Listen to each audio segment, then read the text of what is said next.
အားလုံးပဲမင်္ဂလာပါဒီချက်ကအခုပေါ့နော်grade 6မြန်မာစာမှာပါတဲ့သင်ခန်းစာဒုတိယမြောက်သင်ခန်းစာဖြစ်တဲ့ရွေးကုန်တဲ့နှစ်ဦးဇာတကပုံမြင်လေးကိုအခုသင်ကြားပေးမှာဖြစ်တယ်ပေါ့နော်အဲ့တော့ဒီသင်ခန်းစာမှာခိုင်းလိုပဲသမီးတို့သားတို့တွေဒီသင်ခန်းစာနေဘာတွေရသွားအောင်မလဲပြီးရင်ဒီသင်ခန်းစာကိုသင်ဖို့အတွက်ဘာတွေကိုလေ့လာထားရမလဲဘာတွေကိုကြည့်ရှုထားရမလဲပေါ့နော်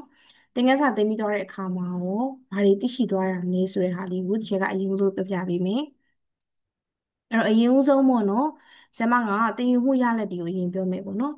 အဲ့တော့တချို့တို့ဒီသင်ခန်းစာကိုသင်တဲ့အခါမှာဆရာမပေးလိုက်တဲ့မိကွန်းတွေကိုပဲကြက်မိသွားတာမျိုးပေါ့နော်ခက်စစ်တွေကိုပဲကြက်ပြီးတော့မိကွန်း၅ပုတ်ဆို၅ပုတ်ဒါမျိုးပဲရသွားတာလားပေါ့နော်အခုဒီချက်ပေးတဲ့ပြောပြတဲ့အချက်လက်တွေကိုတို့စီမှာရရှိသွားသလားဆိုတာကိုစမ်းစစ်ရမယ်ပေါ့နော်အရင်ဆုံးဆရာမတို့ကဒီသင်ခန်းစာကိုသင်ပြီးသွားတဲ့အခါမှာယူသားခြင်းရဲ့အကျိုးကျေးဇူးနဲ့မယူသားခြင်းရဲ့ဆိုးကျိုးတွေကိုဆရာမတို့သိလာရမယ်ယူသားတဲ့သူတွေကဘယ်လိုမျိုးဖြစ်တယ်မယူသားတဲ့သူတွေကဘယ်လိုအခြေအနေမျိုးတွေနဲ့ရင်ဆိုင်ရတယ်ဆိုရက်ပေါ့နော်ကောင်းကျိုးဆိုးကျိုးကိုတို့သိရပါမယ်ဒီသင်ခန်းစာကိုသင်ရတယ်ဆိုတာလည်းဒီအချက်လက်တွေကိုသိသိချင်လို့ပေါ့နော်နောက်တစ်ခုကပုံမြင်ကနေပြီးတဲ့သင်ခန်းစာကနေမှတစ်ဆင့်တို့စီကိုဒီလက်တွေ့ဘဝမှာပေါ့နော်ဘယ်အရာတွေကိုစောင့်ရတယ်ဘယ်ဟာတွေကိုတော့ရှောင်သင့်တယ်ဘယ်ဟာတွေကိုတော့ပေါ့နော်ကျွန်တော်တို့စောင့်သင့်တယ်ဆိုတဲ့ဟာမျိုးကိုတို့ကခွဲခြားဆိုတော့သိမြင်သွားတတ်သလားပေါ့နော်နောက်တစ်ခုကပုံမြင်ကနေပြီးတော့ချစ်ချင်းမုန်းချင်းအစသဖြင့်ဒါတွေရဲ့ခံစားမှုတွေကိုခံစားတတ်လာမှာပေါ့နော်ဒီသင်ခန်းစာကိုသင်တဲ့အခါမှာတော့ပုံမြင်ရဲ့အင်္ဂါရက်နဲ့ပုံမြင်ရေးသားတဲ့ပုံစံကိုလေတို့ကသိရှိလာမယ်ဒီရွေးကုန်တဲ့ပုံမြင်လေးဆိုရင်ကျွန်တော်ဒီဇာတကပုံမြင်ကတခြားပုံမြင်နဲ့မတူတာဒီသူတို့ရဲ့စကားအသုံးနှုန်းလေးကြည့်လိုက်ရှေ့ခေတ်ပုံစံကျွန်တော်တို့ကစကားပြောဆိုလေးသုံးနှုန်းထားတယ်ပေါ့နော်အဲ့ဒီထဲမှာပုံမြင်ပဲပြောတော့တာမဟုတ်ဘဲနဲ့ဒီဇက်ကောင်ကြီးတယောက်နဲ့တယောက်အပြန်အလှန်ပြောတဲ့စကားလေးတွေမှာဆိုလို့ရှိရင်လေထည့်သွင်းရေးသားထားတဲ့ပုံစံမျိုးဖြစ်တယ်အဲ့တော့ဆရာမတို့ကဒီနေရာမှာသင်ခန်းစာကိုတမျိုးတော့ဒီသင်ခန်းစာကြီးကိုပို့ပြီးတော့နားလေခြင်းနေဆိုရင်ပို့ပြီးတော့ထိရောက်မှာပေါ့နော်။ကျောင်းမှာဆိုလို့ရှိရင်တော့ဆရာမတွေကဘာတွေဖွင့်ပြမလဲဆိုရင် CD ချက်တွေရုပ်ပုံတွေပေါ့နော်။အဲ့တော့ရွက်ကုန်တဲ့ပြဆက်မှာပါတယ်ရွက်ကုန်တဲ့ပြဆက်လို့ရိုက်ရှာလိုက်ရင်ကျတို့ YouTube တို့social media Facebook ကြိုက်တဲ့နေရာမှာကျတို့အဲ့လိုပြဆက်ကထားတဲ့ဗီဒီယိုဖိုင်တွေမှာအများကြီးပဲအဲ့ဒါတွေကိုကြည့်လို့ရတယ်ပေါ့နော်။အဲ့လိုကြည့်ခြင်းအဖြစ်လဲရွက်ကုန်တဲ့ပြဆက်ရဲ့အစအဆုံးအခြေအနေကိုတို့နားလည်သွားလိမ့်မယ်ပေါ့နော်ဒီစာအုပ်ထဲမှာမပါတဲ့တချို့ဇာတ်ဝင်ခန်းလေးတွေဆိုရင်အရွေးကုန်တဲ့ပြဆက်ထဲမှာကြည့်လို့ရှိရင်တော့မှကျတို့ရနိုင်တယ်အဲ့တော့ဒီရေကနေတော့ကြည့်လို့ရတယ်နောက်တစ်ခုကကျတော့ရုပ်ပုံရွေးရဲ့ရုပ်ပုံကကြတဲ့အခုဒီချိန်မှာပြထားတဲ့ရွေးကုန်တဲ့ဆိုတဲ့လူတွေကတို့တွေဘာတွေရောင်းတာလဲရွေးဆိုတာတနည်းအားဖြင့်လက်ဝတ်ရတနာတွေပဲကျတို့အရင်ခေတ်ကကြတော့ဒီလိုရွှေဆိုင်ပေါ့နော်စိန်ဆိုင်ကြီးဆိုတာမရှိဘူးပေါ့နော်အဲ့တော့ရွဲတွေကိုရက်ထဲမှာအဲ့လိုလဲရောင်းရတာပေါ့နော်တရွာပြီးဝင်တရွာထွက်ဒီလိုမျိုးတွေလဲရောင်းရတယ်အဲ့လိုဆိုင်ကြီးကနာကြီးနဲ့သူတို့မရှိတော့တဲ့ခါကျတော့ကျွန်တော်အဲ့လိုရောင်းတဲ့ခါမှာဒါလေးတွေကရွဲလေးတွေဖြစ်တယ်ပေါ့နော်အဲ့ဒီနေရာမှာဆရာမရွဲလို့ပြောပလဲပဲလားဆိုတော့လေအဲ့လိုမဟုတ်ဘူးဒါကတော့ဒါခုခေတ်ဒီဇိုင်းလေးတွေကျွန်တော်ကပြထားတာဖြစ်တယ်အဲ့ဒါကြောင့်ဒါလေးတွေကရွေးလေးဆိုတာကိုသိရမယ်ပေါ့နော်အဲ့နောက်တစ်ခါကျတော့သင်ခန်းစာကိုသမီးတို့သားတို့ကပို့ပြီးတော့နားလည်စေခြင်းနဲ့ဆိုရင်ဒီရုပ်ပုံဗီဒီယိုဖိုင်လေးတွေချဲလို့ကြည့်မယ်ရွေးရုပ်ပုံကားချက်လေးတို့ချဲလို့ကြည့်မယ်ဒီမှာလေးချေပုံလေးထည့်ထည့်ထားတာပေါ့နော်ဒီမှာဆိုရင်လည်းဆရာမတို့ကြောက်တံပရမ များကြီးလည်းပါမယ်ပလဲလေးတွေဥမာဆိုရင်ကြောက်အလုံးလေးတွေအစသဖြင့်ပေါ့နော်ဒီဆွဲကြိုးလေးလောက်ထားတာလေးတွေအစကုန်ပါမယ်ဒါလေးတွေကိုချဲတို့ကရွေးလို့ခေါ်တယ်အဲ့တော့ဒီသင်ခန်းစာကိုသင်ပြီးသွားတဲ့အခါမှာသမီးတို့သားတို့စီမှာရရှိရမယ်ကိုယ်ရည်ကိုယ်သွေးကြမ်းကြွမှုတွေကဘာတွေလဲပေါ့နော်ပုံမြင်ကိုသမီးတို့သားတို့အကြောင်းမှာဆိုရင်ကျတို့အုပ်စုလိုက်ရွတ်ဖတ်တာမျိုးကြီးလုပ်ရတယ်ကိုကအုပ်စုလိုက်နဲ့မဟုတ်ဘူးကိုကအိမ်မှာပဲသင်ရတယ်ဆိုရင်သမီးတို့သားတို့ဒီတယောက်တည်းပေါ့နော်ဒါကိုဖတ်ရမယ်ပေါ့နော်။ကျောင်းမှာဆိုရင်တော့ပူးပေါင်းပြီးတော့ဆောင်ရွက်တဲ့ဥပမာဆိုရင်ဘယ်သူကတစ်ပိုက်ဖက်ဘယ်သူပြီးရင်ဘယ်သူကဆက်ပြီးတော့ဖတ်ပေါ့နော်။အဲ့လိုအုပ်စုဖွဲ့ပြီးတော့ကျတို့ကရွတ်တက်ရမယ်ပေါ့နော်။နောက်တစ်ခုကနေပြီးတော့ကျမတို့ကဒီဇတ်လန်းမှာရရှိတဲ့သင်ခန်းစာတွေကိုစဉ်းစားရမှာစဉ်းစားပြီးတော့တဲ့အခါမှာအချင်းချင်းပြန်ပြီးတော့ဆွေးနွေးရမှာပေါ့နော်အဲ့လိုဆွေးနွေးမှုတွေရတဲ့ဆွေးနွေးသွားတဲ့အခါမှာတို့ဘာရလာမလဲဆိုရင်ဆက်သွယ်မှုစွမ်းရည်ကိုရလာမှာဒီဇတ်လန်းလေးကိုသင်ပြီးသွားတဲ့အခါမှာဆရာမကဖတ်ပြတယ်ကိုရီးယားဖတ်တယ်ပြီးရင်ခက်စီရေးမယ်မိခွန်းရေးမယ်ကြက်မယ်ပြီးရင်စောင်းမွဲဖြေမယ်ဒီပုံစံဆိုရင်တို့ကဒီသင်ရိုးဟောင်းရေးစနစ်ကိုပြန်သွားနေတာဖြစ်တယ်ပေါ့နော်ကျတို့ကဒီသင်ခန်းစာကနေတမျိုးသားတို့ဒါတွေကိုပေးချင်တာမဟုတ်ဘူးအဲ့တော့တမျိုးသားတို့ဒီအခုဒီချက်ပြောရတဲ့ကိုရီကိုသွေးဆိုတာတမျိုးသားတို့တယောက်ဦးတယောက်ချင်းစီမှာရရှိရမယ်အရေးအသွေးတွေပေါ့နော်ဒီသင်ခန်းစာကိုသင်ပြီးသွားရင်ကျွမ်းကျင်ပိုင်နိုင်ရမယ်အရေးအသွေးတွေဖြစ်တယ်အဲ့တော့ဒီဇတ်လန်းကနေပြီးတော့တမျိုးသားတို့ရရှိရမယ် အချက်လက်တွေကိုမရရှိဘူးဆိုရင်ဒီသင်ခန်းစာကိုတို့တို့ပိုင်နိုင်သွားတာမဟုတ်ဘူးကျွမ်းကျင်သွားတာမဟုတ်ဘူးတင်ယူတက်မြောက်သွားတာမဟုတ်ဘူးပေါ့နော်အဲ့တော့ဒါဆိုရင်ကျတို့အခြားအုပ်စုတွေရဲ့ပြောဆိုချက်တွေကိုလည်းကိုကနေအကဲဖြတ်ရမယ်ဝေဖန်ရမယ်ဝေဖန်ဆန်းစစ်မှုစွမ်းရည်ကိုလည်းရရှိမှာဖြစ်တယ်အဲ့ဒီရုပ်ပုံကားချက်တွေကိုကြည့်ပြီးွားတဲ့အခါမှာဇလန်းတိုလေးတစ်ခုရေးသားခြင်းကနေပြီးတော့ဖန်တီးမှုစွမ်းရည်တွေကိုလည်းရရှိလာမှာဖြစ်တယ်ပေါ့နော်အဲ့တော့တချို့ကဒီပုံမြင်လေးကိုဒီဇာတကပုံမြင်လေးကိုသင်တဲ့အခါမှာတို့တို့သားတို့အစာဆုံးမိကုံးလေးတွေဒီ sorry စာပိုက်ကလေးတွေတို့ဖတ်တဲ့အကြောင်းအရာလေးတို့အရင်သွားကြတယ်အကြောင်းမှဆိုရင်ပြီးရင်ဆရာမတွေကဒီသင်ခန်းစာနဲ့ပတ်သက်တဲ့အချို့သောအချက်လက်တွေကိုတို့သားတို့ကိုမျှဝေမယ်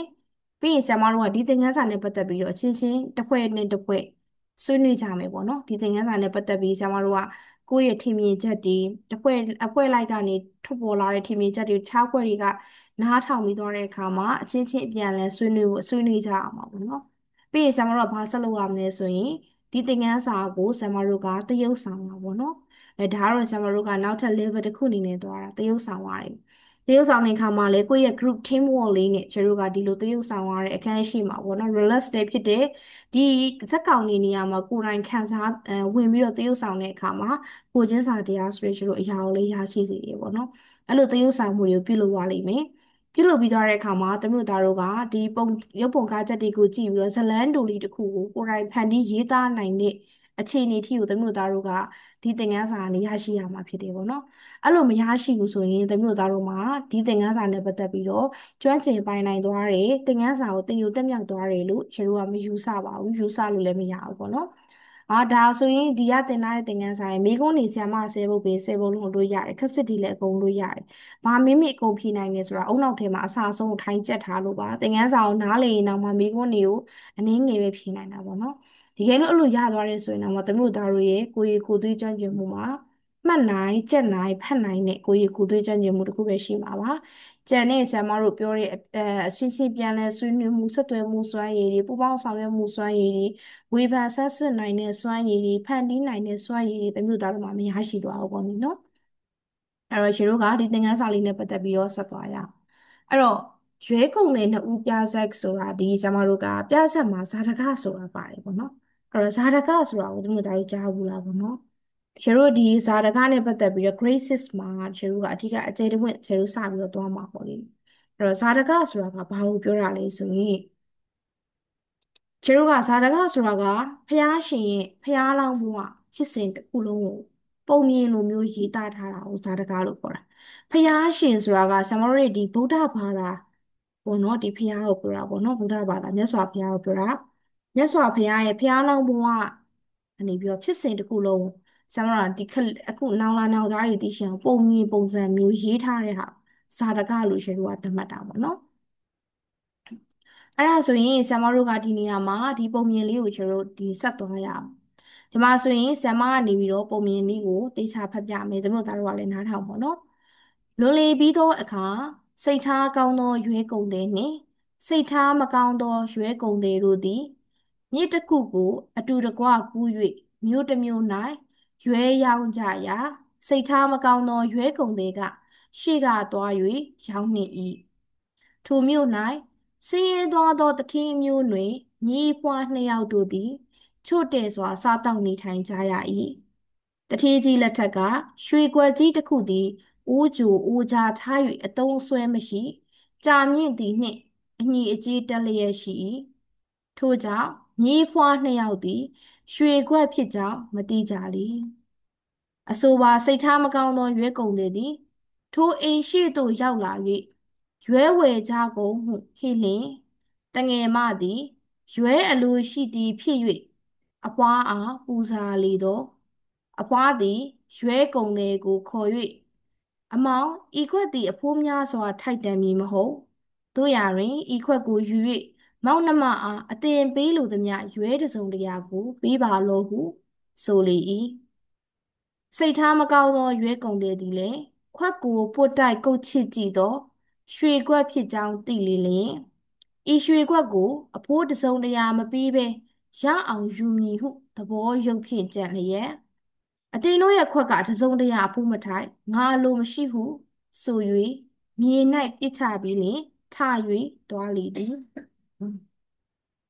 မကြာမီပင်စိတ်ထားကောင်းသောရွဲကုန်သည်ရောက်လာပြန်၍အထက်နီးတိုင်းပြသောရွှေခွက်ဖြစ်ကြောင်းသိသည်နှင့်အမိဤခွက်သည်ရွှေခွက်သည်အဖိုးတသိန်းထိုက်၏အဖိုးတသိန်းထိုက်သောဥစ္စာငါလက်၌မရှိဟုရိုးသားဖြောင့်မတ်စွာပြောကြားလေ၏အဖွားလည်းအမောင်ရှေးဥစွာလာသောရွဲကုန်သည်သည်ဤရွှေခွက်ကိုပဲဝက်မြအဖိုးမထိုက်ဆို၍မြေတွင်ပစ်ချခဲ့ပါသည်ယခုတင့်စကားကြောင့်ရွှေခွက်မှန်းသိရပြီအဖိုးတသိန်းထိုက်တန်သည်ဖြစ်စေတင်ကဲ့သို့ရိုးသားဖြောင့်မတ်သူအားရွှေခွက်ကိုပေးပါအံ့ငါမြင်ငယ်ဝတ်စင်ရန်ရွဲတစုံတရာပေးခဲ့ပါတော့ဟုဆိုလေသည်စိတ်ထားကောင်းသောရွဲကုန်သည်ရွှေခွက်ကိုယူ၍ယခင်ကရောင်းရပြီးသောအတပြား900ကို၎င်းအတပြား900တန်သောရွဲတို့ကို၎င်းပေးပြီးမှငါအားဤချိန်တွင်အိတ်နှင့်လမ်းစရိတ်ရှစ်တပြားကိုသာပေးပါတော့ဟုတောင်းယူသွားလေ၏မြစ်ကိုရောက်တော့ပုရောကရှစ်အတပြားပေး၍လှေဖြင့်ကူးလေ၏စိတ်ထားမကောင်းသောရွဲကုန်သည်သည်လည်းမြေးဖွားအိမ်သို့တဖန်ပြန်လာခဲ့၍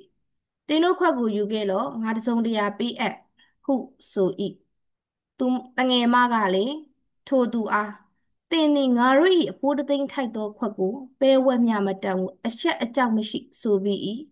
ယခုပင်လျှင်စိတ်ထားကောင်းသောရွဲကုန်သည်လာရောက်ပြီး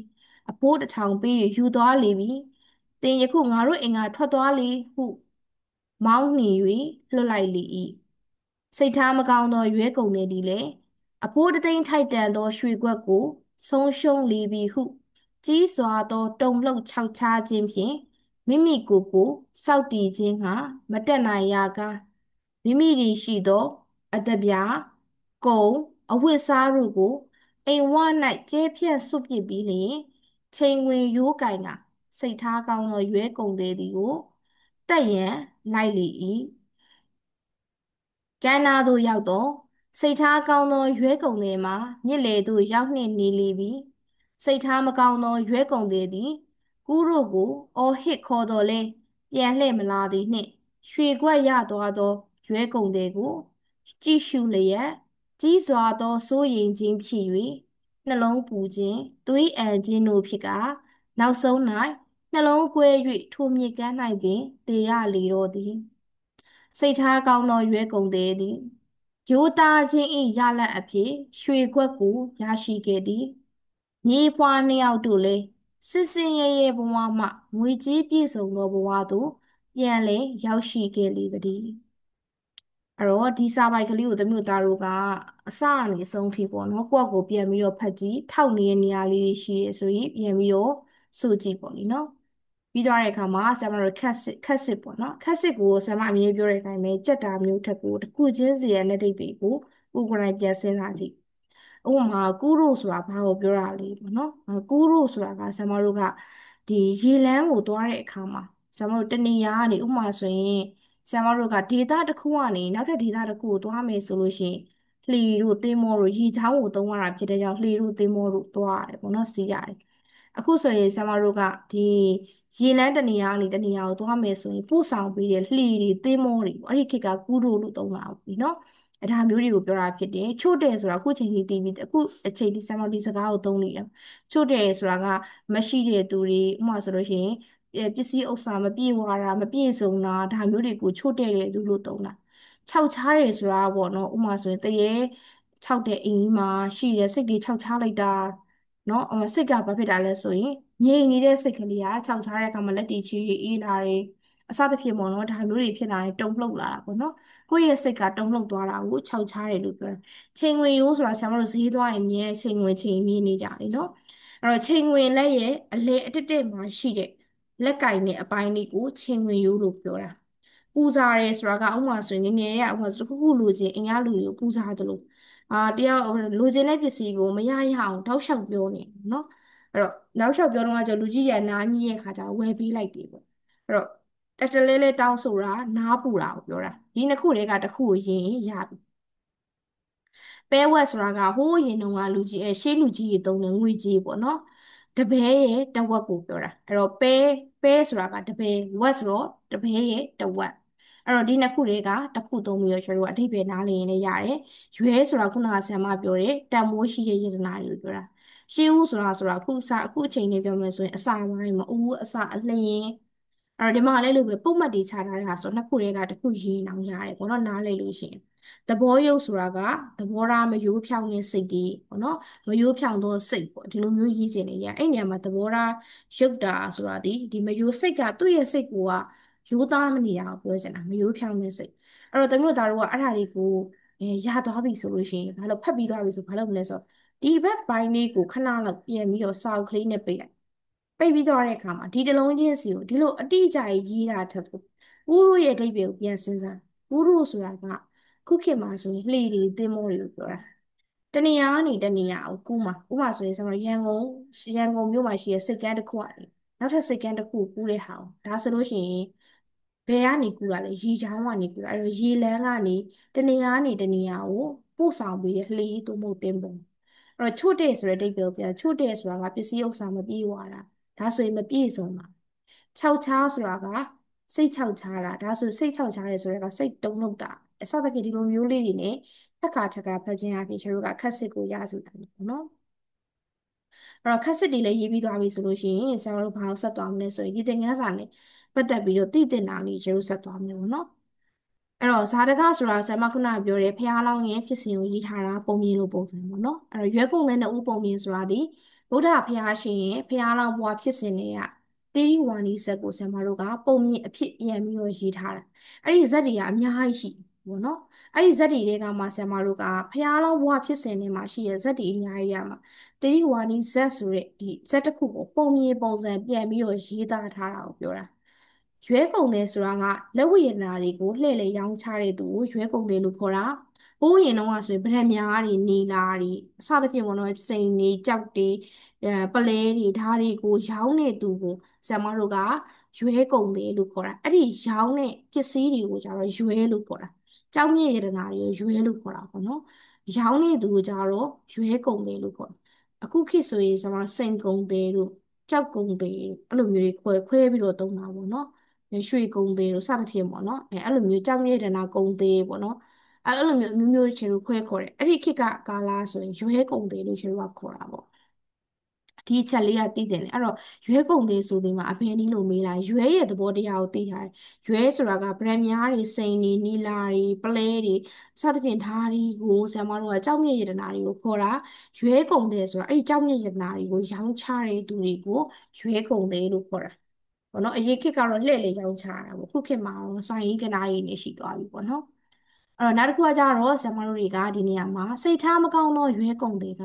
ရွှေခွက်နဲ့ရွှေကိုလဲလာတဲ့အခါမှာရွှေခွက်မှန်းလဲသူသိတယ်သူတစ်ပားရဲ့ပစ္စည်းကိုလည်းမတရားလို့ခြင်းတယ်အဲ့ဒါကြောင့်သူတစ်ပြားမှမတက်ဘူးဆိုပြီးသူပြောခဲ့ဒီပုံမြင်မှာဆိုရင်ပေါ့နော်အဲ့တော့သူစိတ်ထားမကောင်းတဲ့အတွက်ကြောင့်ဒီရွှေခွက်နဲ့ရွှေကိုလည်းသူကပေါ့နော်သူလဲချင်တယ်ပေါ့နော်လဲချင်တဲ့အခါမှာ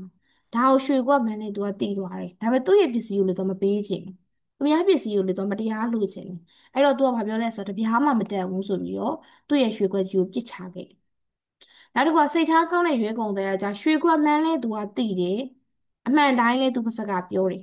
်ပေါ့နော်အဲ့တော့သူကအမှန်တိုင်းပြောလိုက်တဲ့အတွက်ကြောင့်ဟိုဘက်ကမြေဖွားနေယောက်ကသူ့ရဲ့ရိုးသားဖြောင့်မတ်တာကိုသဘောကျသွားပြီးတဲ့အခါကျတော့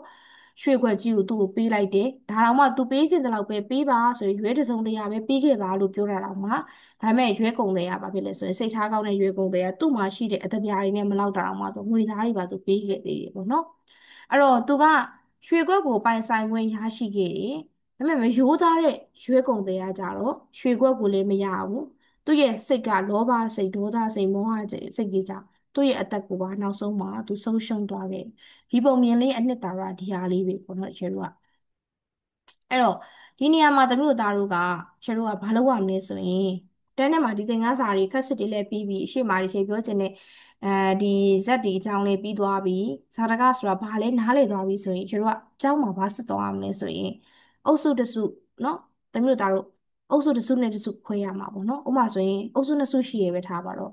စိတ်ထားကောင်းသောရွေးကုန်တဲ့အကြောင်းကိုတစုအုပ်စု A ရနေပြီးတော့စဉ်းစားမယ်ကျန်တဲ့တစ်ခွဲကစိတ်ထားမကောင်းတော့ရွေးကုန်တဲ့အကြောင်းစဉ်းစားအောင်ဆွေးနွေးရမယ်ခုနကဒီအရှိမပြောတဲ့ကိုရီကိုသွေးဆိုတာအဲ့မှာအဲ့တော့တစ်ဖက်ကလည်းစိတ်ထားကောင်းတဲ့ရွေးကုန်တဲ့အကြောင်းကိုဆွေးနွေးပြီးတော့တဲ့အခါမှာသူတို့စီကနေထွက်လာတဲ့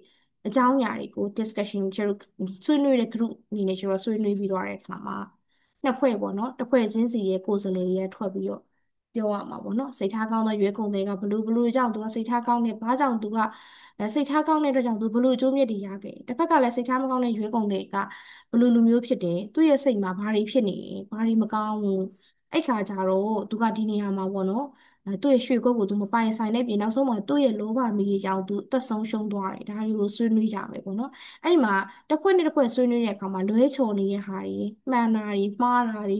လိုအပ်နေရတယ်တစ်ဖွဲ့နဲ့တစ်ဖွဲ့ကဝေဖန်ဆန်းစစ်ကြမှာပေါ့နော်အဲ့ဒီကနေမှသူတို့ကတော့ထွက်ပြောတဲ့အခါကျတော့ကျန်တော့အဲ့ဒီမှာစကားပြောစွမ်းရည်ကလည်းတိုးတက်လာမှာပေါ့နော်တစ်ဖက်ကလည်းနားထောင်တဲ့အခါမှာနားထောင်မှုစွမ်းရည်တွေကလည်းအဲ့တော့မှတိုးတက်လာမှာဒီလိုမျိုးဒီချေတို့ကဆွေးနွေးပြီးသွားတဲ့အခါမှာတစ်ခုနဲ့တစ်ဖွဲ့နဲ့တစ်ဖွဲ့နဲ့ဒီအကြောင်းအရာတစ်ခုချင်းစီကိုဆွေးနွေးပြီးသွားတဲ့အခါမှာဆရာမတို့ကအဒီသင်ခန်းစာကနေကျတို့ကဘာတွေရရှိခဲ့တာလဲဆိုတာဟာကိုထပ်ပြီးတော့ဆွေးနွေးရမှာအဲ့တော့ဆရာမတို့ကအကြောင်းမှာမလုပ်လိုက်မလဲဆိုရင်ခုနကတော့စိတ်ထားကောင်းတဲ့ရွေးကုန်တွေကန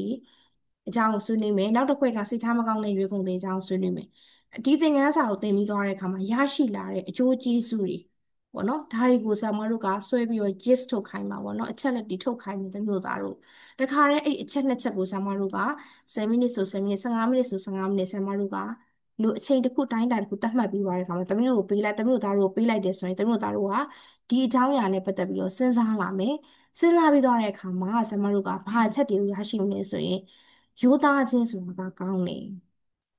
အဲ့တော့မယူသားခြင်းကမကောင်းဘူးပေါ့နော်ဒါတစ်ဖက်ကအဖွဲရရလာမယ်ဟာတွေလိန်ညာပြောဆိုခြင်းကမကောင်းဘူးအဲ့တော့တစ်ဖက်ကလည်းလိန်ညာပြောဆိုတာမကောင်းလိန်လေပြောဆိုတာမကောင်းအစသဖြင့်ပေါ့နော်လိန်ညာလက်ပတ်ပြောဆိုခြင်းကမကောင်းအစသဖြင့်ပေါ့နော်ရလာမှာအများကျိုးဆောင်ရင်ကိုယ်ကျိုးအောင်လာတို့နောက်တစ်ခါကျတော့တလားကျင်နာတက်ခြင်းကကောင်းနေပြီးရင်မတော်လောဘကြီးရယ်ဆိုတာကမကောင်းတဲ့အချက်ဖြစ်တယ်အဲ့တော့စိတ်ထားကောင်းတဲ့သူကကောင်းကျိုးကိုခံစားရတယ်ရွဲတွေဆိုလို့ရှိရင်ဆရာမတို့ကရွှေခွက်လောက်တန်မိုးမရှိဘူးဆိုတာကိုလေသိသွားတယ်ပေါ့နော်အဲ့တော့ဒီအချက်လက်တွေကသမီးတို့သားတို့ကတစ်ဖွဲ့ချင်းစီဒီထက်အများကြီးရှိသေးတယ်ရက်ဒီကတိတိလေးပဲရေးပြထားလို့ရပါတော့နော်အဲ့တော့တစ်ဖွဲ့နဲ့တစ်ဖွဲ့ပြောတဲ့အခါမှာဒီထက်ပိုပြီးများတဲ့အချက်လက်တွေဆွဲထုတ်လာအောင်ပါပေါ့နော်ဆွဲထုတ်လာပြီးတဲ့အခါမှာပြီးရင်ဆရာမတို့ကဒါကို discussion ခုနကလိုမျိုး group လုပ်တာပေါ့နော် discussion group လုပ်ပြီးသွားတဲ့အခါမှာဆရာမတို့တွေကလည်းဆွေးနွေးကြတယ်ထွက်လာတဲ့ဟာတွေကိုသမီးတို့သားတို့ရဲ့စာအုပ်ထဲမှာခြာရေးထားတယ်ပေါ့နော်ဒါကသင်ခန်းစာကနေရရှိရဲ့အကျိုးကျေးဇူးတွေကောင်းကျေးဇူးခြင်းတွေကိုသမီးတို့ဒါတို့ဆောင်ရန်ရှောင်ရန်တွေကိုဒါတွေကိုခြာရေးမယ်ဆွေးနွေးကြမယ်အဲ့တော့ဒါတွေပြီးသွားတဲ့အခါမှာဒီခြေတို့ကနေသမီးတို့ဒါတို့ဘာလုပ်ပေးမလဲဆိုရင်အပေါ်မှာပေးထားတဲ့သစ္စာရှိခြင်းယူသားခြင်းကောက်ချစ်ခြင်းလောဘမကြီးခြင်းဒေါသကြီးခြင်းတရားမျှတခြင်းတကူကောင်းဆန်ခြင်းရက်ဆက်ခြင်းကျင်နာခြင်းတနာခြင်းမမတ်မကန်လုပ်ခြင်းလိမ်လည်ခြင်းဖြောင့်မတ်ခြင်းချစ်ခင်ခြင်းညှာတာခြင်းဒီအချက်လက်လေးတွေကိုစိတ်ထားကောင်းသောရွေးကုန်တွေကဘလို့စိတ်တဲ့မျိုးတွေရှိနေတာလဲစိတ်ထားမကောင်းသောရွေးကုန်တွေမှာဘလို့စိတ်တဲ့မျိုးတွေရှိနေရလဲဆိုတော့ခွဲခြားပြရမှာအဲ့တော့ဆ iam မကစိတ်ထားကောင်းသောရွေးကုန်တဲ့အတွက်ဆိုရင်ဒီခေတ်ကဘလို့လုပ်မလဲဆိုရင်အာဒီမှာစိတ်ထားကောင်းသောရွေးကုန်တဲ့ဆိုရင်ဆ iam မစတားလေးနေပြနော်အဲ့တော့စိတ်ထားကောင်းသောရွေးကုန်တွေမှာဘာတွေရှိမလဲဆိုတော့သူ့ရဲ့စိတ်ဓာတ်ကပြည့်ဝတာဖြစ်တဲ့ကြောင့်သစ္စာရှိတယ်နောက်တစ်ခုကယူသားမယ်ကောက်ကျစ်သလားဆိုရင်ကောက်ကျစ်မှာမဟုတ်လောဘလည်းသူမကြီးလာဘူးဒေါသလည်းမကြီးလာဘူးတရားမျှတမယ်ပြီးရင်တကူကောင်းလည်းမဆန်တော့ဘူးရက်ဆက်တာလည်းသူမလုပ်ဘူးကျင်နာခြင်းရှိဒါကြောင့်မြေးပွားနေရကိုသူကျင်နာတဲ့အတွက်ကြောင့်ရွှေကွက်ဆိုတော့သူပြောခဲ့တယ်တနာတဲ့အတွက်ကြောင့်လည်းသူပြောတာမကန်လုပ်တယ်မကန်လုပ်တယ်ဆိုရင်သူရွှေကွက်ကိုတော့သူကရွှေကွက်ဖြစ်တယ်ဆိုတော့သူပြောခဲ့မှာမဟုတ်လိန်လေခြင်းကိုလည်းသူမလိန်ခဲ့ဘူးမှန်တိုင်းပြောခဲ့တယ်ဖြောက်မှတ်တာကတော့စိတ်ထားကောင်းတဲ့ရွေးကုန်တယ်မှာရှိတယ်ချစ်ခင်ခြင်းမှလည်းရှိတယ်ညာတာခြင်းကလည်းသူမှရှိတယ်ဒါစိတ်ထားကောင်းသောရွေးကုန်တယ်ရဲ့လက်ချက်မှာဆရာမတို့ထည့်ရမယ် box ထဲမှာထည့်ရမယ်ဟာတွေပေါ့နော်နောက်တစ်ခုကကြတော့ဆရာမစိတ်ထားမကောင်းသောရွေးကုန်တယ်ကြတော့ဆရာမဒီလိုမျိုးအနီရောင် cross ပုံစံလေးနဲ့ပြပေးမယ်အဲ့တော့ကောက်ကျစ်တာကသူတို့ရဲ့လုပ်ရဲ့လောဘမကြီးခြင်းဆိုရောလောဘမကြီးခြင်းကခုနစိတ်ထားကောင်းသောရွေးကုန်တဲ့ရဲ့အချိန်မှာကျတို့ကထည့်ရမှာလောဘမကြီးဘူးဆိုတာနော်အဲ့ဒီနေရာမှာဆရာမတို့ကဒေါသကြီးခြင်းကတော့စိတ်ထားမကောင်းတဲ့ရွေးကုန်တဲ့မှာထည့်မယ်တကူကောင်းဆန်ခြင်းကလေဒီထဲမှာစိတ်ထားမကောင်းသောရွေးကုန်တဲ့ရက်ဆက်ခြင်းစိတ်ထားမကောင်းသောရွေးကုန်တဲ့မမှတ်မကန်လုပ်ခြင်းစိတ်ထားမကောင်းသောရွေးကုန်တဲ့လိမ်လေခြင်းစိတ်ထားမကောင်းသောရွေးကုန်တဲ့ဆိုပြီးတော့ကျတို့ကဟိုဘက်ဒီဘက် group တွေမှာကျတို့ကဖွဲပြီးတော့တွားကြမယ်ပေါ့နော်အဲ့တော့မှစိတ်ထားကောင်းသောရွေးကုန်တဲ့စိတ်ထားကောင်းတယ်ဆိုတာဘလို့အချက်တွေကိုစိတ်ထားကောင်းတယ်လို့ခေါ်တာလေတစ္ဆာရှိတာယူသားတာလောဘမကြီးတာတရားမျှတတာ ကျင်နာတာတနာတာဖြောင့်မတ်တာချစ်ခင်တာညာတာဒီအချက်တွေရှိတဲ့သူတွေဒီစိတ်ထားကောင်းတယ်လို့ဆရာမတို့ကသတ်မှတ်လို့ရတယ်။ဒါဆိုစိတ်ထားမကောင်းလို့လူတွေကသတ်မှတ်တာဘာကြောင့်သတ်မှတ်တာလဲ။ကောက်ချစ်တာဒေါသကြီးတာတကူကောင်းဆန်တာရက်ဆက်တာမကန်လောက်တာနဲ့လိမ်လေရင်းတွေကသူဒီစိတ်ထားမကောင်းဆိုတာကိုဆရာမတို့ကညွှန်ပြ။ဒါကြောင့်ဆရာမတို့စိတ်ထားကောင်းတဲ့ရွေးကုန်တွေကိုတင်လိုက်တယ်ဆိုရင်ဆရာမတို့ရဲ့တကယ်အပြေဘဝမှာဒီအချက်တွေနဲ့နှိုင်းယှဉ်ရမှာပေါ့နော်လူတစ်ယောက်ကိုဆရာမတို့စိတ်ထားကောင်းလားမကောင်းလားဆိုတာအဲတမအပေါ်ယံခဏကြည့်နေဆိုရင်ဆရာမတို့ကဒီအချက်ကလေးနဲ့ကျွန်တော်နှိုင်းယှဉ်ရဒီထက်အတွင်းနဲ့တဲ့အချက်လက်တွေတော့ရှိသေးတာပေါ့လीနော်ဒါကတို့သားတို့ရဲ့စဉ်းစားနိုင်တဲ့စွမ်းရည်ပေါ်မှာမူတည်ပြီးတော့ပေါ်လာမှာပဲgroup discussion တွေလုပ်တယ်ဆိုတာတို့သားတို့တစ်ယောက်ကမစဉ်းစားမိတဲ့အချက်ကိုနောက်တစ်ယောက်ကစဉ်းစားရင်းနဲ့အော်သူပြောတဲ့ဟာလေးကလည်းဟုတ်တာပဲဆိုတဲ့ဟာမျိုးပေါ့နော်ဒါမျိုးတွေဖြစ်လာမှာဒါလေးတွေကိုတို့သားတို့ဒီလိုမျိုးလေးတွေခွဲပေးရမယ်ပေါ့နော်ပြီးသွားတဲ့အခါမှာကျမတို့ကနောက်တစ်ခုဘာသွားမလဲဆိုရင်စိတ်ထားကောင်းတဲ့သူကကောင်းကျိုးချမ်းသာကိုခံစားရပြီးတော့စိတ်ထားမကောင်းတဲ့သူကလောဘစိတ်ကြီးကြောင့်ဆုံးရှုံးမှုတွေနဲ့သာကြုံတွေ့ရတယ်ပေါ့နော်ဒါကဒီကဗျာလေးကပေးခြင်းတဲ့ message ပဲအဲ့တော့စိတ်ထားကောင်းတဲ့သူကကြတော့သူကဓာကြီးကိုရွှေကွက်ကြီးကိုဒါရွှေကွက်လို့ပြောလိုက်ရင်တော့ဒီဟာကြီးကိုသူ့ကိုပေးမှာပဲဆိုတဲ့စိတ်နဲ့သူကပြောခဲ့တာမဟုတ်ဘူးပေါ့နော်သူ့ရဲ့စိတ်က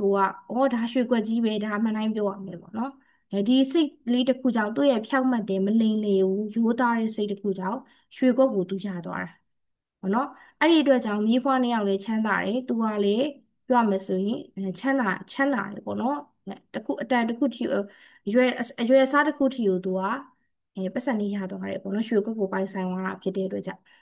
မြေးဖွားနှစ်ယောက်ကလည်းအရင်ကထက်ပိုပြီးတော့ချမ်းသာသွားတယ်ဒါကသူ့ရဲ့စိတ်ထားကောင်းခြင်းကြောင့်ရရှိလာတဲ့နှစ်ဦးနှစ်ဖက်အကျိုးကျေးဇူးပေါ့နော်စိတ်ထားမကောင်းတဲ့ရွေးကုန်တဲ့အကြောင်းကြည့်လိုက် तू ကလိန်လင်းပြောတယ်သူ့ရဲ့ပစ္စည်းကလည်းမပေးခြင်းသူများပစ္စည်းကိုလည်းလူခြင်းနေပေါ့နော်သူ့ရဲ့လောဘစိတ်ကလည်းဖြစ်ပြီးရင်ညှတာခြင်းလည်းမရှိဘူးတနာခြင်းလည်းမရှိဘူးချစ်ခင်ခြင်းလည်းမရှိဘူးကိုယ်ကောင်းကလည်းဆန်နေမတရားကလည်းလုပ်ပြီးရပေါ့နော်အဲ့သူ့မှာမကောင်းတဲ့အရာတွေအများကြီးစိုးမိုးနေတာဖြစ်တဲ့အတွက်ကြောင့်နောက်ဆုံးမှာသူများတကာကသူလိုချင်တဲ့ဒီရွှေကွက်ကြီးကိုရသွားတဲ့အခါမှာသူရဲ့လောဘစိတ်တွေကြောင့်သူဆုံးရှုံးမှုတွေနဲ့သူကြုံတွေ့ရတယ်ပေါ့နော်အဲ့တော့ဆရာမတို့ကဒီမှာတမလို့သားတို့ကိုသဘောကျတယ်မကြဘူးဆိုတာဘာလို့ရလဲဆိုတာဒီအဖွဲ့တွေဆရာမတွေကခွဲပေးလိမ့်မယ်ပေါ့နော်အဲ့ဒီခွဲပေးတဲ့အဖွဲ့တွေပေါ်မှာဆရာမတို့ကမူတည်ပြီးတော့ခန်းထဲမှာဘာလို့ရလဲဆိုရင်ရွေးကုန်တဲ့ပြဆက်ကိုကျွန်တော်ကပြဖြုတ်ပေးရတာတငယ်ချင်းတွေရောပေါ့နော်အဲ့လိုခွဲတဲ့အခါမှာဘယ်သူကတော့ဘယ်ဇက်ကောင်မှနေဘယ်သူကတော့ဘယ်ဇက်ကောင်မှနေဒါဆိုရင်ကျွန်တော်ကဒီပြဆက်ထဲမှာပါတဲ့အကြောင်းအရာတွေပဲချက်လက်တွေနဲ့ပဲစကားပြောမယ်ဆိုရင်တော့မပြည့်စုံဘူးပေါ့လीနော်မပြည့်စုံဆိုတဲ့အခါကျတော့ဆရာမတို့တွေကဘာလုပ်လဲဆိုလို့ရှိရင်ကလေးတွေအားလုံးကို relax ဖြစ်စေခြင်းနဲ့အဲအရှိမဟုတ်ပေမဲ့ဆရာမတို့ဒီ social media မှာရှိတဲ့ပြဆက်ပေါ့နော်ဒီရွက်ကုန်တဲ့ပြဆက်ဆိုတဲ့ပြဆက်တွေအများကြီးရှိအဲ့ဒီဗီဒီယိုတွေကြည့်ပြီးသွားတဲ့အခါမှာသူတို့ secret တွေရေးပြီးသွားရင်အမှာပေါ့နော်ဘယ်သူကဘာအကြောင်းပြောဘယ်သူကဘာလေးထက်ထည့်ပေါ့စာသားလေးထက်ထည့်ပြီးသူတို့တရုပ်ဆောင်ကြတယ်ပေါ့နော်တရုပ်ဆောင်ပြီးသွားတဲ့အခါမှာသူတို့တွေကအတန်းရှိမှထွက်ပြီးတော့ပြောကြတယ်ဒီလိုမျိုးပုံစံနဲ့သူတို့တွေကသွားကြတယ်အဲ့တော့ဂျန်တဲ့အဖွဲ့တွေကဘာလုပ်ရလဲဆိုတော့သူတို့တွေရှေ့မှာတရုပ်ဆောင်တဲ့အချိန်မှာဂျန်တဲ့အဖွဲ့တွေကငုတ်တုတ်ထိုင်နေရတာမဟုတ်သူတို့ရဲ့ကတဲ့ဟာတွေအကုန်တောက်လျှောက်ကြည့်ရတာကြည့်ပြီးွားရင်ဒီအဖွဲ့ကိုသဘောကျရင်ကျတယ်သဘောမကျရင်မကျအားရကျင်တဲ့တယ်ဆိုအားရကျင်တဲ့တယ်ဒါမှမဟုတ်တရုပ်ဆောင်ပြည်ပြင်းတာပြည်ပြင်းလားမပြည်ပြင်းဘူးလားသူတို့ရဲ့စကားပြောဆိုတွေကပြည်ပြင်းမှုရှိမရှိဒါမျိုးတွေကိုကြည့်ပြီးသွားတဲ့အခါမှာဆရာမတို့ကဟာဒီအဖွဲ့မှာတော့ဘာတွေလိုအပ်တယ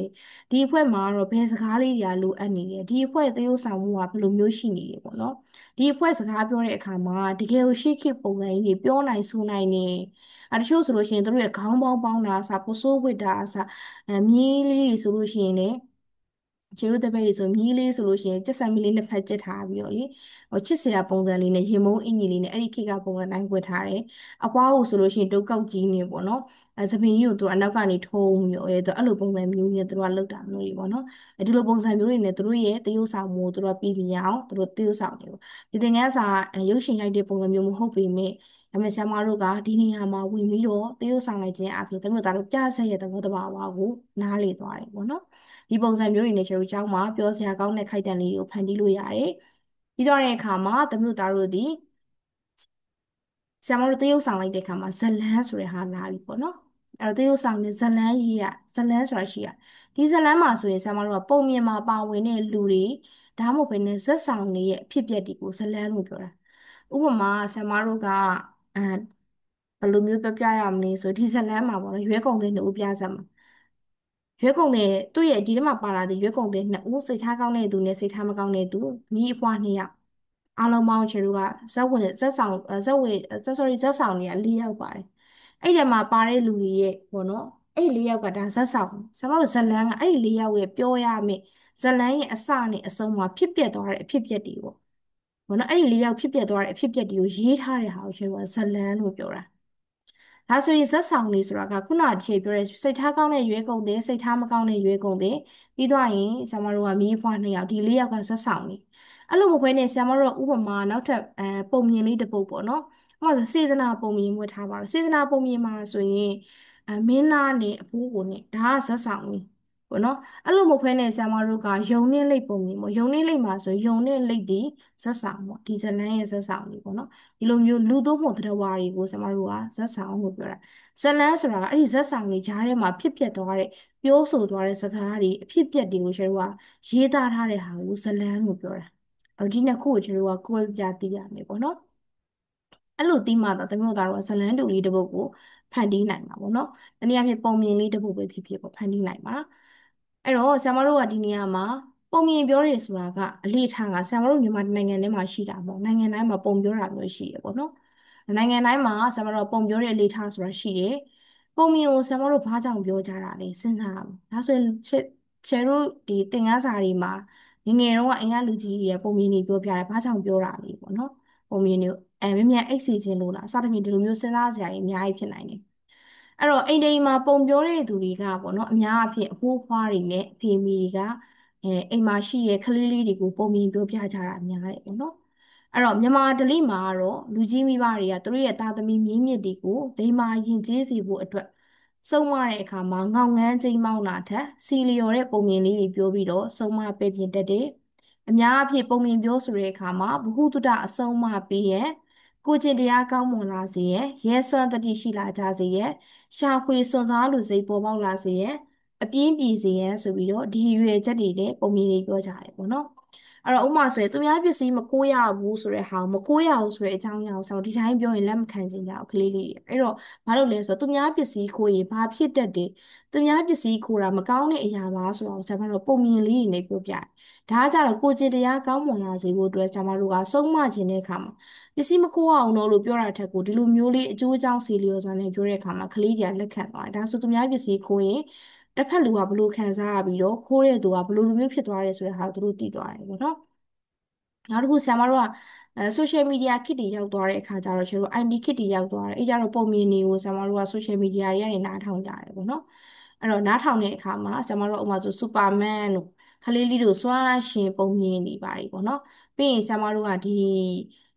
YouTube channel တွေမှာဆိုလို့ရှိရင်ပေါ့နော်ဥပမာဆိုရင် story တွေမှာရှာဖွေစွန့်စားတာတွေပေါ့နော်အစသဖြင့်ဒီလိုမျိုးပုံစံလေးတွေနဲ့ပြောပြတဲ့ပုံမြင်လေးဆိုရင်ဒါကလေးလေးတွေကိုရဲစွမ်းတတိရှိလာစေဖို့ရှာဖွေစွန့်စားလိုတဲ့စိတ်တွေပေါ်ပေါက်လာစေဖို့အတွက်ကိုပုံမြင်လေးတွေနဲ့ဖော်ပြတာပေါ့နော်နောက်တစ်ခုကကြတော့အပြင်းပြေတစ်ခါကျရင်ပြင်းလို့ရှိရင်ဘာလဲမဟုတ်ကြည့်မိတာနိဗဟုသုတရသွားတာမျိုးကြီးလည်းရှိတယ်ပေါ့နော်ဒါတွေကနေဆရာမတို့ကပုံမြင်ပြောတဲ့အလေးကျင့်နေတာဖြစ်လာတာအဲ့တော့ဓာကြီးကိုမလုပ်ရဘူးဓာကြီးကမှားနေရဓာကြီးကမှန်နေလို့ပြောတာတက်ဆိုင်ဆရာမတို့ကဒီလိုမျိုးလေးတွေဆုံးမတယ်ပဲ့ပြင်တာနေပြီးတော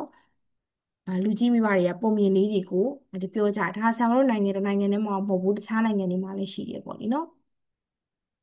အဲ့တော့ပြီးတော့ကိုကျင့်တရားကောင်းမှုဆိုဖို့အတွက်လည်းပြောတယ်ပေါ့နော်ဒါကတော့ဆရာမပုံမှန်ပြောပြီးသားဖြစ်တဲ့ကြောင့်ဆက်မပြောတော့ဘူးအဲ့တော့နောက်တစ်ခုကဒီသင်ခန်းစာမှာရှိတဲ့အဓိကချက်တွေအဲ့ဒီအဓိကချက်တွေကသူတို့သားတို့ကအခါတလေမှာကွက်လက်ဖီမှာမိတတ်တယ်သင်ခန်းစာရဲ့အနှစ်ချုပ်ပေါ့နော်ဘာကိုပြောချင်တာလဲဘာကိုသိသိချင်တာလဲပေါ့စိတ်ထားမကောင်းသောရွေးကုန်တွေကလောဘကြောင့်အဖိုးတသိန်းထိုက်တန်တဲ့ရွှေခွက်ကိုဆုံးရှုံးရတဲ့ပြင်သူ့ရဲ့အသက်လည်းဆုံးရှုံးသွားတယ်စိတ်ထားကောင်းတဲ့ရွေးကုန်တွေကကြတော့ယူသားဖြောင့်မတ်တဲ့အတွက်ကြောင့်အဖိုးတသိန်းထိုက်တဲ့ရွှေခွက်ကိုလည်းပိုင်ဆိုင်ရတယ်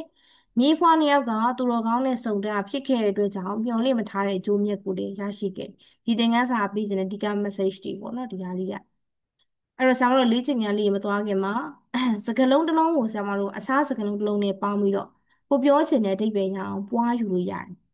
အဲ့လိုပေါင်းတဲ့အခါမှာလေစကားလုံးရဲ့အရှိကနေပေါင်းတာဒီစကားလုံးတစ်ခုကိုဆရာမတို့ပေါင်းနေတဲ့အခါမှာဒီအရှိကနေပြီးတော့ပေါင်းထည့်လိုက်တာလည်းရှိတယ်ဒါကနောက်တစ်ခါကျတော့အနောက်ကနေလည်းပေါင်းပြီးတော့လေစကားလုံးကိုပွားယူလို့ရတယ်အဲ့တော့ဘလို့ဟာမျိုးတွေနဲ့တွားလို့ရလဲဆိုရင်ဆရာမတို့ကဒီနေရာမှာရုပ်ဆိုးအဲ့တော့ရုပ်ဆိုးဆိုတဲ့နေရာမှာဆရာမတို့ကရုပ်ဆိုးရုပ်လှ အယုတ်အဲ့တော့အဲ့မှာဘာကွာလဲဆိုရုပ်ဆိုတဲ့စကားလုံးတစ်ခုလေးကိုဆရာမပွားချင်တာအရာကနည်းနည်းလေးခါလာမိန်နေโอเคအဲ့တော့ရုပ်ဆိုတဲ့တစ်ခုလေးအဲ့ရုပ်ဆိုတဲ့စကားလုံးကိုဆရာမတို့အရှိကနေလည်းပွားလို့ရအနောက်ကနေလည်းပွားလို့ရအနောက်ကပွားမယ်ဆိုရင်ရုပ်ဆိုးတာရှိမယ်နောက်တစ်ခုကကြတော့ဆရာမတို့ကရုပ်လှတာပါမယ်ဒါဆိုရင်အရှိကနေပွားမယ်ဆိုရင်အလေးထည့်တဲ့အခါမှာအယုတ်ဖြစ်သွားတယ်။ဘာကြောင့်အယုတ်ဆိုးလို့ပါတော့အယုတ်ဆိုးတဲ့စကားလုံးဆိုတော့ဆရာမတို့တိတ်တော့အဲ့လိုမသုံးဘူးပေါ့နော်။ယုတ်ဆိုးတာပေါ့။အဲ့တော့ဒီနေရာမှာဆရာမတို့အရှိကနေပေါင်းလိုက်တဲ့အခါမှာဆရာမတို့ဒီအယုတ်ဖြစ်သွားမယ်။အဲ့တော့ဒါဒီအရှိကပေါင်းယူလို့လည်းရတယ်။အနောက်ကနေပေါင်းယူလည်းကျလို့ရတယ်ပေါ့နော်။အယုတ်ဆိုတဲ့စကားလုံးလေးကိုအဲ့တော့ဆရာမတို့ရဲ့စကားလုံးတစ်လုံးကိုဒီလိုမျိုးတွေနဲ့ပွားယူတယ်လို့မျိုးစိတ်ထားကောင်းစိတ်ထားဆိုတဲ့စကားလုံးတစ်ခုကိုဆရာမတို့ကဒါကောင်းဆိုတဲ့ဟာဒီအနောက်ကနေပေါင်းတာစိုးကလည်းစကားလုံးတစ်ခုရဲ့နောက်ကနေပေါင်းတာစိတ်ထားကောင်းစိတ်ထားစိုးပြီးရင်ဆရာမတို့ကစိတ်ထားဖြူဒါလည်းအနောက်ကနေပဲပေါင်းတာစိတ်ထားဆိုတဲ့စကားလုံးနောက်ကနေစကားလုံးတစ်ခုပေါင်းလိုက်တဲ့အခါမှာဆရာမတို့ကစိတ်ထားဖြူဖြစ်သွားတယ်အဲ့တော့ခွက်ရဲ့အရှိမရွှေငွေရည်ခွက်ရဲ့အရှိမဆရာမတို့ရွှေခွက်ငွေခွက်ရေခွက်ခွက်ဆိုတဲ့စကားလုံးရဲ့အရှိမပေါင်းတာရွှေငွေရေကိုပေါင်းတာနောက်တစ်ခုကရေရဲ့အနောက်မှာကျတော့ဘာပေါင်းလို့ရလဲဆိုရင်ရေရဲ့အနောက်မှာပေါင်းမဲ့စကားလုံးလေးရေကိုပွားချင်တာရေဆိုတဲ့စကားလုံးထပ်ပြီးတော့ပွားချင်တာပွားချင်တဲ့အခါကျတော့ရေကိုဆရာမတို့ကဘာနဲ့ပေါင်းလဲဆိုရင်ရေခွက်ရေဖလားနောက်တစ်ခါကျတော့ဆရာမတို့ရေအိုအစသဖြင့်ပေါ့နော်ဒါမှရေခရားတွေပါရှိသေးတယ်အများကြီးပေါ့နော်ဒီလိုမျိုးတွေနဲ့အနောက်ကနေပေါင်းလိုက်တာထည့်ပေါင်းတာမျိုးတော့မရှိဘူးပေါ့နော်အဲ့တော့နောက်တစ်ခါကျတော့ဆရာမတို့ကဒါရေရဲ့အနောက်ကနေပေါင်းတာစာအုပ်ရဲ့အနောက်နဲ့အရှိမဆရာမတို့ကဖတ်တို့စင်တို့လေးကျင်ငန်းတို့ကျတို့ထည့်ပြီးပေါင်းမယ်အဲ့တော့ဆရာမဒီမှာစာအုပ်ဆိုတဲ့စကားလုံးလေးတစ်ခုရေးလိုက်မယ်စာအုပ်အဲ့ဒီမှာဆရာမကဒီနေရာမှာအရှိကနေပေါင်းမလားဖတ်ဆိုတဲ့စကားလုံးအရှိကပေါင်းမလားနောက်ကပေါင်းမလားဖတ်စာအုပ်ဖတ်စာအုပ်ဆိုရင်ကိုချေလို့မရဘူးဖတ်စာအုပ်ဟုတ်ပြီနော်ဖတ်စာအုပ်ဒီဆရာမတို့ဒီနေရာမှာသူ့ကိုအရှိကနေပေါင်းလိုက်တာဒါဆိုရင်စင်စာအုပ်ဆိုတာမရှိစာအုပ်စင်မရှိတာအဲ့တော့စာအုပ်ရဲ့အနောက်ကနေပြီးတော့စင်လေးကိုချေတို့ကလာပေါင်းလိုက်တာစာအုပ်စင်ဒါဆိုရင်လေးကျင်ငန်းဆိုတာကစာအုပ်လေးကျင်ငန်းဆိုတာမရှိဘူးအဲ့တော့စာအုပ်ရဲ့အရှိကနေဘာလာပေါင်းတာလဲဆိုရင်လေးကျင့်ခန်းစာအုပ်ဖြစ်သွားမှာအဲ့တော့ဒီနေရာမှာဆရာမတို့ကလေးကျင့်ခန်းလေးကျင့်ခန်းစာအုပ်ဖြစ်သွားမယ်အဲ့တော့အရှိကနေပေါင်းတာနောက်ကနေပေါင်းတာ ਨੇ စကားလုံးတွေလိုမျိုးပေါင်းယူလို့ရတယ်ပေါ့နော်အဲ့တော့ပကံရဲ့အနောက်မှာဒါမှမဟုတ်အရှိမှာဆရာမတို့ကပေါင်းမယ်ဆိုရင်လုံးပကံဆိုတာမရှိပကံလုံးပဲရှိတာပကံရဲ့အနောက်ကနေလုံးကိုလာပေါင်းတာအဲ့တော့ပြားပကံမရှိဘူးပကံပြားပဲရှိတဲ့အတွက်ကြောင့်ပြားသည်ပကံရဲ့နောက်ကနေလာပေါင်းတာဒါဆိုရင်ပကံပြားဆိုပြီးစကားလုံးပွားယူလို့ရတယ်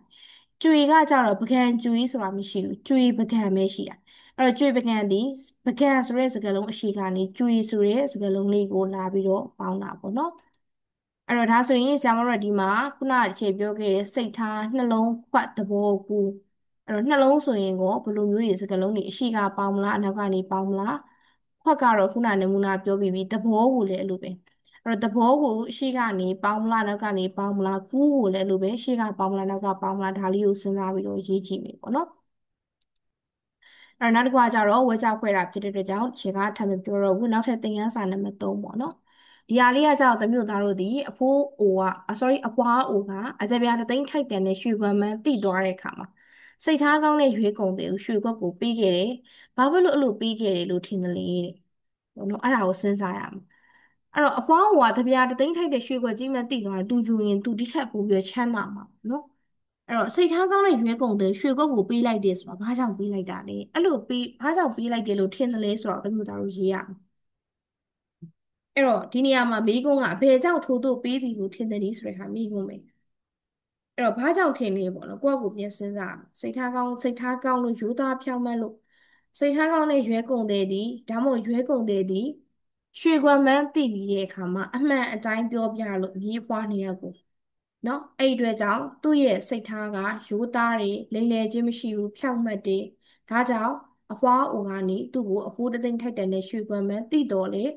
သူ့ရဲ့ရိုးသားဖြောင့်မတ်ခြင်းပေါ်မှာကိုကျင့်တရားပေါ်ကောင်းတဲ့အတွက်ကြောင့် သူဒီရွှေခွက်ကိုပေးခဲ့တယ်လို့ရေးချင်လည်းရတယ်အရန်ရိုးရှင်းတဲ့မိကုန်းတွေဖြေလည်းရဖြေလည်းရတယ်ပေါ့နော်နောက်တစ်ခုကကြတော့ဆရာမတို့ကစိတ်ထားမကောင်းတဲ့ရွေးကုန်တဲ့ကရွှေခွက်ကိုဘာဖြစ်လို့ဆုံးရှုံးတာလဲ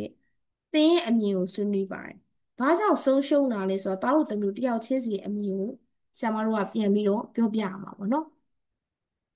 ဒီဟာကြီးကိုဘာကြောင့်ဆုံးရှုံးသွားတာလဲသူကစိတ်ထားမကောင်းတဲ့ရွေးကုန်တယ်ပေါ့နော်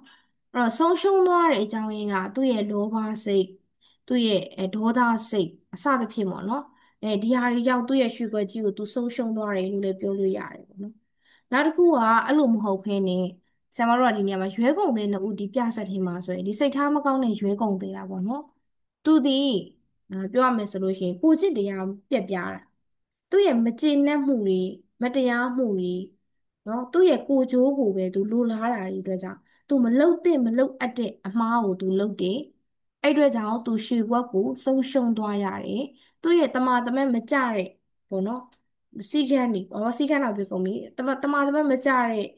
ပြစ်မှုတွေအဖြစ်အပျက်တွေကြောင့်ပေါ့နော်စိတ်မဖြောင့်မတ်တာတွေကြောင့်သူဒီနေရာမှာရွှေခွက်ကိုဆုံးရှုံးသွားတယ်ဆိုရင်အဲ့လိုချက်ထွေမှုချက်တော့ရေးလို့ရတယ်ပေါ့နော်နောက်တစ်ခုကကြတော့ဆရာမတို့ကရွေးကုန်တဲ့နှစ်ဦးရဲ့အပြုအမူနဲ့သမီးတို့သားတို့ကဘယ်အပြုအမူနှစ်သက်တာလဲဘာကြောင့်နှစ်သက်တာလဲဆိုတော့စာဆယ်ချောင်းလောက်ရေးရမယ်ဒီနေရာမှာမေးခွန်းနှစ်ခုရှိတယ်။ဘာမေးခွန်းလဲဆိုတော့ရွေးကုန်တဲ့နှစ်ဦးရဲ့အပြုအမူမှာမြည်သူရဲ့အပြုအမူကိုနှစ်သက်တဲ့နည်းဆိုတာဒီမေးခွန်းတစ်ခုအဘယ်ကြောင့်နေအဲ့လိုနှစ်သက်တယ်ဆိုရင်ကဘာကြောင့်နှစ်သက်တာလဲဆိုရယ်မေးခွန်းမျိုးပဲအဲ့ဒါကိုစာဆယ်ချောင်းခံရေးရမှာအဲ့တော့တချို့ကဖြေလာတာဒီဘယ်လိုလဲဆိုလို့ရှိရင်ဘသူ့ရဲ့ဟာကိုပဲဘသူ့ကိုပဲနှစ်သက်ပါသည်စိတ်ထားကောင်းသောရွေးကုန်တဲ့ကိုနှစ်သက်ပါလေဘယ်ကြောင့်ဆိုတော့စိတ်ထားကောင်းလို့ပေါ့နော်အဲ့ဒီမှာနေသွားပြီးစာဆယ်ချောင်းက9 မှတ်ပေးမယ်ဆိုရင်တော့မှအမှတ်မြင်ရတော့ပေါ့လေနော်အဲ့တော့စိတ်ထားကောင်းသောရွေးကုန်တဲ့မှာဘသူ့ရဲ့ပြုမှုနှစ်သက်တာလဲစိတ်ထားမကောင်းတာလဲစိတ်ထားကောင်းတာစိတ်ထားမကောင်းတဲ့ရွေးကုန်တဲ့ပြုမှုနှစ်သက်တယ်ဆိုလို့ရှိရင်လည်းတချို့တို့တစ်ဖက်ကကြည့်မယ်ဆိုရင်ရွှေခွက်ကြီးကိုသာရသွားတယ်ဆိုလို့ရှိရင်သူကဘာဖြစ်လို့ညာဖြစ်လို့မျိုးမျိုးချက်ထွင်ပြီးရေးလို့ရတယ်စိတ်ထားကောင်းသောရွေးကုန်တဲ့ကိုနှစ်သက်တယ်ဆိုလို့ရှိရင်လည်းကျွန်တော်တို့ရေးလို့ရတဲ့ချက်တွေကပိုတော်များနေပြီပေါ့နော်အဲ့တော့ပြဆက်ထဲမှာဆိုစိတ်ထားကောင်းတဲ့ရွေးကုန်တဲ့အပြုမူဟာကျင်နာအကျင်နာတရားပြေဝတယ်ပေါ့နော်တရားမျှတာတယ်တမာတမက်ကြတယ်လေးစားဖို့ကောင်းတယ်ပေါ့နော်အဲ့တော့သူကိုယ်တိုင်ပေါ့နော်သူ့ရဲ့ကိုယ်ကျင့်တရားပေါ်မှာလိုက်နာတယ်ပေါ့နော်သူ့ရဲ့ရိုးသားဖြောင့်မတ်တဲ့စိတ်လေးရှိတယ်သဘောထားလေးကောင်းတယ်ပြီးသွားတဲ့အခါမှာသူ့ရဲ့အကျိုးကိုသူကိုယ်တိုင်သူ့ရဲ့အကျိုးကိုမမှတ်ဖင်းနဲ့အများအကျိုးပဲသူကြည့်ပြီးတယ်ပေါ့နော်ဒါကြောင့်သူလိုလူမျိုးကစိတ်ထားကောင်းပုံပြီးတော့လူမှုအတိုင်းဝိုင်းမှာဆိုရင်ရည်ကြည်မှုရိုးသားမှုတွေနဲ့ပြည့်ဝနေတဲ့သူတဦးဖြစ်တဲ့အတွက်ကြောင့်သူ့ကိုနှစ်သက်ပါတယ်ဆိုပြီးတော့စာဆယ်ကြောင်းလုံးချဲ့ပြီးတော့ရေးလို့ရတယ်ဟုတ်ပြီနော်အဲ့တော့ဒီပုံမြင်လေးရတယ်တမျိုးသားတို့ကအမေးဖြေကိုကြီးတာကြက်တာမျိုးမလုပ်ဘဲနဲ့ကိုယ့်ရဲ့ idea လေးနဲ့ကိုယ်တီထွင်ပြီးတော့ရေးရမယ်ပေါ့နော်အဲ့လိုရေးစင်းအဖြစ်တမျိုးသားတို့ချဲ့ပြောတဲ့စွမ်းရည်ကိုရရှိလာမှာဖြစ်ပါတယ်